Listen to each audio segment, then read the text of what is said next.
Hoje a gente vai falar um pouco sobre política. A questão em si é como um cristão deve votar. No próximo final de semana irão ocorrer no Brasil eleições municipais para vereador e prefeito. E nós vamos discutir aqui nesse vídeo qual é a forma bíblica de votar no candidato. Para entender um pouco sobre a questão da política e os evangélicos, nós temos que entender o cenário político evangélico. O cenário político evangélico é um pouco confuso.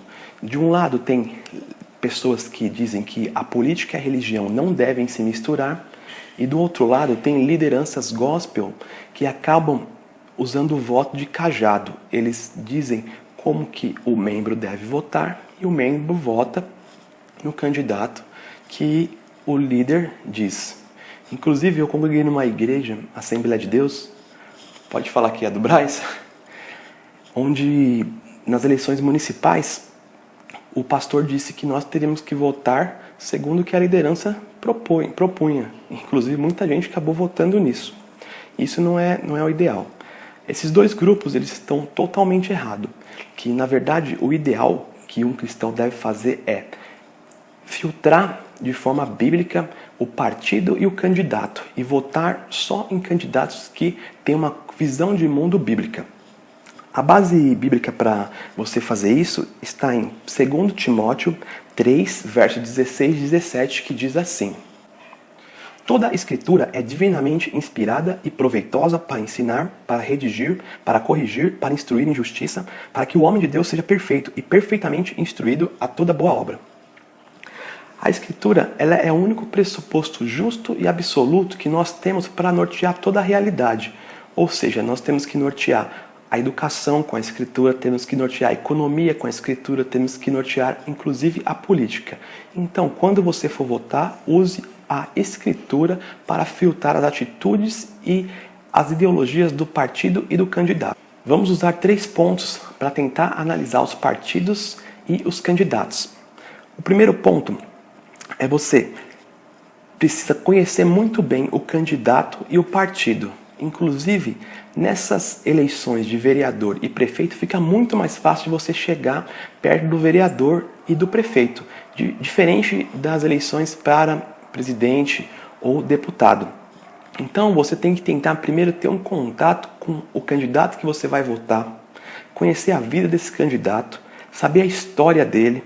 Você tem que também ver a história do partido, procurar na internet e nas redes sociais mais sobre essa pessoa, tentar conversar com a pessoa até mesmo de forma direta, ao vivo com esse candidato.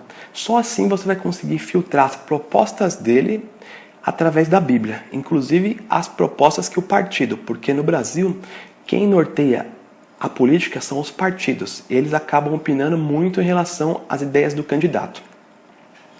O segundo ponto, você precisa pegar todas essas ideias que você conseguiu descobrir e conseguiu pesquisar, as ideias e as propostas do partido e do candidato, e eu filtrar através da Escritura. Será que essa proposta vai contra a Bíblia? Ou será que o partido tem ideologias que vão contra a Escritura?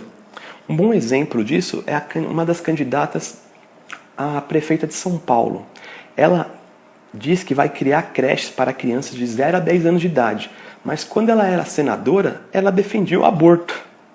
Então, um cristão não deve votar numa pessoa assim, porque ela é uma contradição em si. Ela quer ajudar as mães das crianças com creche, mas defendia o aborto. Logo, um cristão não deve votar em partidos ou candidatos que defendem o aborto.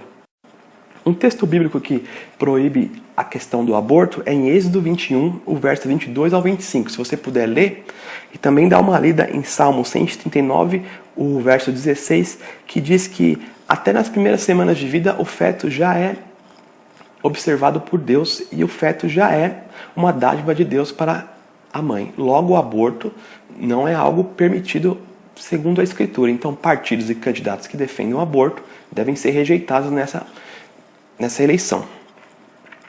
Inclusive, nós devemos rejeitar todos os candidatos que ferem a Escritura de alguma forma.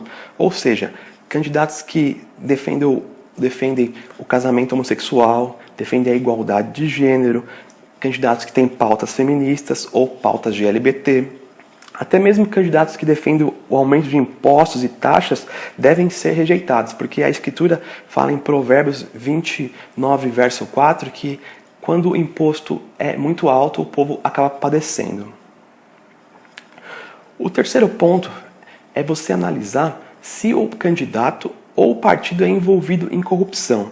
Aí você vai dizer, não existe nenhum partido que não tenha envolvido em corrupção. Existe sim, dá uma pesquisada aí, são poucos partidos que não estão envolvidos em corrupção, e candidatos também. Se o seu candidato está envolvido em corrupção e o partido também, não vote nele. Por quê? Porque nós temos que esvaziar as esferas públicas de corruptos. E a melhor forma de fazer isso é não votar em candidatos que estão envolvidos em corrupção. Inclusive, o próprio Jesus deixou registrado isso, ou melhor, o autor de Lucas registrou o que Jesus falou no capítulo 3, o verso 12 e 13, quando ele diz que os funcionários públicos não devem ser corruptos, eles devem se satisfazer com aquele salário que eles ganham todo mês. E para terminar, eu vou citar um texto de Provérbios muito interessante, que também pode ser utilizado para julgar e filtrar o seu candidato e partido. O texto diz mais ou menos assim: quando os maus estão no poder, o crime aumenta, mas as pessoas honestas viverão o suficiente para ver a queda dos maus. Então, quando você for votar no final de semana que vem, você deve filtrar através da Escritura todas as propostas e o partido, para ver se eles têm pressupostos cristãos ou se eles pregam alguma coisa que vai contra a Escritura. Boas eleições para você, deixe o seu like no vídeo, compartilhe com o seu amigo, deixe também sua crítica nos comentários. Um abraço, fiquem na paz.